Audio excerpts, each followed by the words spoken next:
رزيق FM. علي صوتك. Bienvenue parmi nous, Dieudonné, dans Midi Show. Merci pour vous. C'est ma première visite à Tunis. Merci pour cet accueil. Donc le spectacle que vous présenterez ce soir, c'est Mahmoud, c'est bien Mahmoud, ça. oui. Donc c'est un défi tout de même de présenter le spectacle Mahmoud, qui est assez critique envers certains musulmans, disons, un musulman d'un certain type, devant un public en majorité musulman. C'est un spectacle qui n'est pas du tout critique envers les musulmans, il est critique envers les sionistes. Donc je pense notamment, clairement. Et donc je raconte un petit peu ma visite en Iran. Et puis j'ai voyagé beaucoup depuis que le lobby sioniste en France m'a interdit de jouer, de faire mes spectacles. J'étais là l'année dernière, je devais venir normalement l'année dernière jouer ici. Alors évidemment, je suis absolument, c'est ce que je viens de dire. Ouais, c'est formidable pour moi de venir sur le territoire et sur le sol africain, évidemment, puisque je suis, vous l'avez rappelé aussi, je l'ai compris, même si je ne parle pas l'arabe, d'origine camerounaise. Donc je suis particulièrement heureux d'être là, puis évidemment c'est ce vent de révolution qui a inspiré, qui inspire le monde, quoi. Justement, vous parlez du vent de la révolution, là, avez-vous dédié des passages dans ce spectacle de ce soir, avez-vous inséré, disons, ou intégré dans votre spectacle des passages consacrés à la révolution et à la situation politique actuelle en Tunisie? Alors un petit peu, doucement, je critique d'ailleurs la position de la France et puis évidemment la collaboration de la France, parce que les collaborateurs de Ben Ali, ils sont encore à l'Elysée chez nous, ils sont d'ailleurs à l'ambassade de France, j'ai pu comprendre aussi. Donc c'est un combat qui commence, vous savez, en Iran les gens se battent aussi, c'est un peuple courageux, patient, et la révolution elle date de 1975, mais ils ont toujours les États-Unis, Israël sur le dos. Ici, bon, c'est un petit peu différent, les choses n'ont pas encore pris vraiment de nom, on n'arrive pas à montrer du doigt, à dire qui se cachait derrière ce monsieur Ben Ali alors. Donc la révolution elle est en marche, et j'espère que vous allez vous débarrasser, comme on peut se débarrasser un peu partout dans le monde, de ce cancer qu'est le sionisme. Moi qui m'interdit de travailler en France, dans mon pays, qui pollue l'atmosphère de la France mais aussi du monde, et je pense que la révolution et le vent que l'exemple de cette révolution tunisienne doit aller maintenant vraiment jusqu'au bout, et sachez que derrière votre révolution il y a vraiment l'espoir d'une planète tout entière, parce que vous vous êtes libérés du pire, de la pire expression, selon nous, de ce qu'est le sionisme. Il faut lui donner un nom, parce qu'à un moment donné, on n'y arrive pas, sinon. C'est l'argent, c'est Wall Street, c'est le pognon, le fric pour le fric, et au détriment du bien-être du peuple.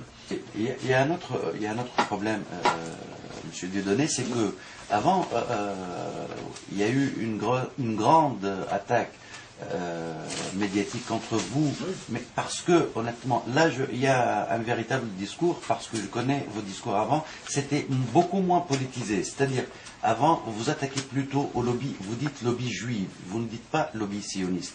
Là il y a une grande différence, s'attaquer aux juifs c'était comme une attaque à la religion. Là, il y a une avancée, et ce qu'on peut vous reprocher aussi, je n'ai jamais été condamné pour j'en être pris au lobby juif. Oui. Je n'ai jamais fait d'amalgame, et d'ailleurs j'ai été soutenu par des juifs antisionistes qui sont venus dans mon théâtre, donc vous ne pouvez pas me dire au théâtre de la Main d'Or, on évoque le théâtre de la Main d'Or où vous jouez avant. Mais il y a un autre problème, c'est que vous êtes connu pour avoir fait un grand combat contre le racisme, contre la xénophobie, mais à un certain moment, vous êtes pleinement affiché sur les écrans de télévision avec Jean-Marie Le Pen, qui est taxé le plus raciste et le plus xénophobe en France. Renseignez-vous, sa fille, elle est donnée, elle va être candidate, et il la donne présente au second tour des élections présidentielles. C'est-à-dire que le Jean-Marie Le Pen, qui n'aime pas les années noires et les arabes, je le connais, j'ai grandi avec et je me suis battu contre lui. Le véritable problème, c'est Dominique Strauss-Kahn, le vrai raciste en France, c'est Dominique Strauss-Kahn, c'est-à-dire le candidat israélien. Il suffit de regarder ce qui se passe à Gaza pour comprendre ce qui se passe dans le monde. Il y aurait une population qui serait supérieure aux autres et qui va dominer le monde entier. Eh bien, il y a des résistants à cela. Et moi, je fais partie de ces résistants. Et Jean-Marie Le Pen, dans son coin, fait partie de ces résistants aujourd'hui. Parce que lui aussi, il ne représente pas ce milieu-là. Il faut arrêter de se focaliser sur lui et regarder les vrais responsables. C'est pas parce que Jean-Marie Le Pen, il est raciste, il est bien moins raciste que n'importe quel ministre israélien ou de n'importe quel responsable politique sioniste. Beaucoup moins raciste. D'ailleurs, il suffit certainement, par rapport à ça, certainement, mais en même temps, il n'y a pas qu'un seul raciste. Ça veut dire taxer Dominique Strauss-Kahn de raciste, on ne doit pas en choisir qu'un, si on a plus. Ben, on n'a qu'à le dire. C'est le raciste, c'est celui qui est soutenu par Wall Street, qui est celui qui est par la finance internationale, celui qui est patron du FMI et qui est venu ici, dans Strauss-Kahn, dire que Ben Ali était l'exemple des chefs d'État africains. Absolument. Ouais. Donc cet homme-là, il va être président, on est en train de nous dire qu'il sera président de la France demain. Donc je vous dis, s'il vient pour... s'il était là pour dire que Ben Ali était la meilleure des représentations des chefs d'État africains, vous imaginez bien ce qui va nous arriver. Et puis imaginez bien aussi que Ben Ali n'était pas tout seul. Il n'a pas tenu 30 ans tout seul. S'il a tenu, c'était parce que le milieu sioniste international le soutenait.